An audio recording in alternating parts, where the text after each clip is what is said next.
ৰাজ্যৰ বিভিন্ন প্ৰান্তৰ লগতে জোনাই সম জিলাতো অসম চৰকাৰ আৰু সম জিলা প্ৰশাসনৰ উদ্যোগত আৰম্ভ হ'ল খেল মহাৰণ 2.0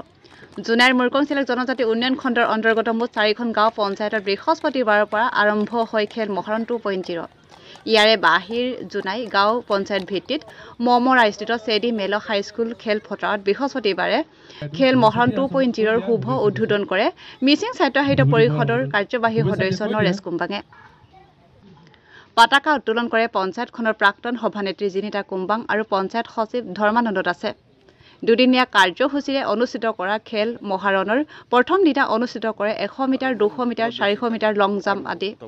ইফালে উক্ত খেল মহাৰণ অনুষ্ঠানত উপস্থিত থাকে বাহিৰ জনাই গাঁও পঞ্চায়ত খেল মহাৰণ সমিতিৰ হেমন্ত মৰাং ৰজনী কুম্বাং যোগেশ পামে মহাবীৰ পাও পৰমানন্দ পেগু কীৰ্তিনাথ পেগু সঞ্জয় দলে ভাগ্যধৰ তায়ে মাধৱ কুমাং কমল দেউৰী হৰকান্ত পেগু চিয়ানু পেগু আদিয়ে হেদিনা ফুটবল চাই আছে এতিয়া ফুটবল চলি আছে মিচিং অলিম্পিক চলি আছে আজি হল পঞ্চায়ত ভিত্তিত খেল চামাবি পঞ্চায়ত ভিত্তিত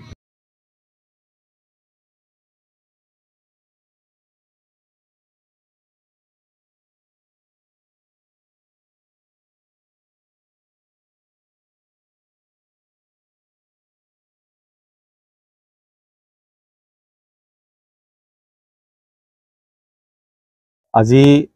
বাহিৰজনাই গাঁও পঞ্চায়তৰ দ্বাৰা অনুষ্ঠিত খেল মহাৰণ 2.0 আজি চেডিমেলো গাঁও হাইস্কুল প্ৰাংগণত হাইস্কুল খেলপথাৰ প্ৰাংগণত আমি অনুষ্ঠিত কৰিছোঁ আজি পুৱাৰ ভাগত আমি পতাকা উত্তোলনেৰে আজি শুভাৰম্ভ কৰোঁ লগতে আমি ফিতা কাটি আৰু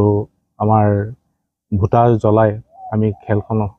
শুভ উদ্বোধনী কৰোঁ এই শুভ উদ্বোধনী অনুষ্ঠানত আমাৰ মাজত উপস্থিত থাকে মাননীয় আমাৰ কাৰ্যবাহী সদস্য MSC নৰেশ কুম্বাং ডাঙৰীয়া আৰু আমাৰ প্ৰাক্তন সভানেত্ৰী শ্ৰীযুক্তা জিনিতা কুম্বাং কছাৰী ডাঙৰীয়ানী আৰু লগতে আমাৰ সংসদৰ কপটেট মেম্বাৰ মহাবীৰ পাৱে লগতে আমাৰ গোটেই স্পৰ্টছৰ গোটেই টিমখিনি যিখিনি খেল মহাৰণৰ লগত আমাৰ গোটেই জড়িত আমাৰ সংগঠনৰ সকলো বিষয়ববীয়াসকল সকলোৱে আমাক আজি অংশগ্ৰহণ কৰি আজি খেলৰ শুভ উদ্বোধনী অনুষ্ঠানৰ জৰিয়তে আমি শুভাৰম্ভ কৰোঁ আৰু প্ৰথম আমি ইভেণ্ট ৰাখিছিলোঁ এথলেটিক্সত আমাৰ আছিলে 100 মিটাৰ্ছ আণ্ডাৰ 17 তাৰ আমাৰ গাৰ্লছত আছিলে 100 মিটাৰ্ছ 87 আৰু গাৰ্লছত আছিলে কি বয়জত আছিলে 87